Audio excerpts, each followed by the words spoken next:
Right, well, I've come to Davos because I've created a UK charity called the Ecological Sequestration Trust.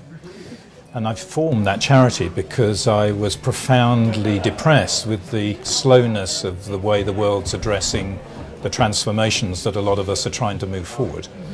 And I've decided that instead of spreading our energies around, we ought to focus our energies on one or two regions of the world where we can demonstrate all of these technologies in an integrated way, together with tools that can model the economic benefits of that. So our trust is actually going to create that. So we're here to meet people who want to work with us and want to be drawn into this to actually make it happen. So I know that part of it is the eco-city concept that you started working on when you were at Europe. Yes. China, and then yes, in Arup I had about 800 or 900 in my planning team around the world, working with governments and private sector on low carbon planning, eco-cities, but they weren't being implemented. You know, the plans were there, but people were just choosing bits of them and doing little bits, but not doing the profound integration. And it's in the integration of these things, which we can talk about later, some examples of how the real benefits come. So. Mark, tell me, you're from the climate group. Tell me a little bit about what the climate group's message to Davos is. Well, we're here because the sort of people that we work with, the world's leaders, are here too, and we believe that exactly the sort of things that Peter's just been talking about require leadership. And it's a leadership that makes the problems that seem most pressing at the moment, economic and otherwise, consistent and in fact reinforcing with dealing with environmental issues. So it's not one or the other, it's bringing both together, and that if we want long-term prosperity we need to deal with climate change issue as much as we need to deal with economic issues. Probably less important in the greater scheme of things, but as important for us is we're here to cement our partnership with the Ecological Sequestration Trust. Here we are. Yes. Amy Christensen, second year in a row you've been here at the Hub in Davos. Yes, very pleased to be back. And you've got a new high-level role with the UN Secretary General. What's your message this year? My message this year is that we have an incredible business opportunity from addressing climate change, which of course the climate group has been saying for a long time with all the businesses who are members of their organization.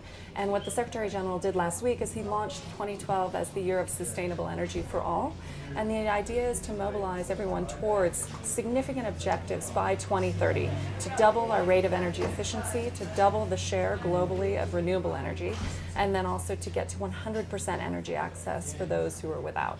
And so I'm here really working with mostly business members to see how they can help support reaching those objectives, including the chairman of Nissan is actually on the Secretary General's high-level group on sustainable energy for all. He's one of the high-level group members from the private sector who see business opportunity from these new objectives.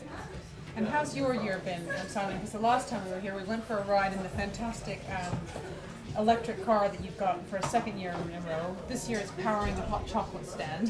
How's the year gone? What have you come into Davos to tell us? I think we're here for a couple of things. We're here to sell cars, actually. And I think it sounds a flip statement, but a year ago, the electric car was still a little bit of a conceptual idea.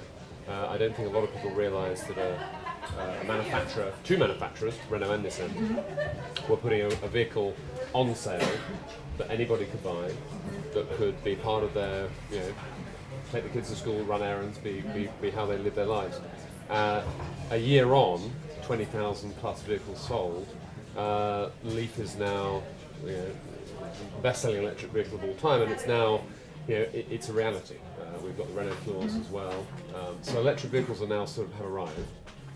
I think the perception from a lot of people is that the technology is, is still not ready, or the infrastructure is still not there. And I think we were discussing earlier the chicken and egg situation. Somebody had to move first, and we decided to make that move first with putting an affordable electric vehicle on the market. So the year that's passed since the Leaf first appeared at Davos, it's now part of people's lives. And there are 20,000 people around the world that are using the Leaf every day to do what they were doing with a vehicle with an internal combustion engine. So it's sort of sometimes at Davos there's a lot of criticism leveled that it's very theoretical, nothing ever gets done.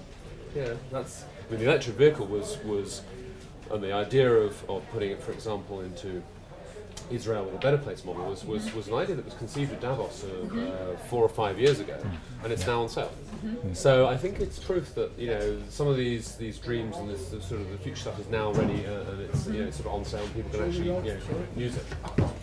How does Peter? How does the electric vehicle and alternative energy forms of transport fit into the work that you're trying to do with your new trust? Yeah, well, what we know from doing planning of eco-cities in China is that if you move to a complete system, a very large proportion of electric vehicles, both cars and delivery vehicles in a city, a lot of very interesting things happen beyond the sort of analysis that's being done at the moment about why is an electric car a good idea.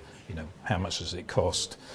How do running costs compare with capital cost? If you look at the bigger picture, what an electric car does is stop tailpipe pollution, air pollution, and noise. And in a city centre where all electric cars exist and delivery vans, the buildings no longer have to keep out noise and pollution. So actually the buildings can be designed as naturally ventilated buildings, which means the energy consumption, the air conditioning, drops dramatically. And therefore you get a total energy solution, and health improves because the population don't get air pollution, and therefore their health improves and there are economic benefits of that too. So what we're doing is building models to enable everyone in the world, an open source tool that enables everyone to explore this and also implement it somewhere, in 3 places in the world we're hoping, to actually show that it works. That actually, and everyone says, my God, why haven't we done this before? Why are we living in that way when it could be like this?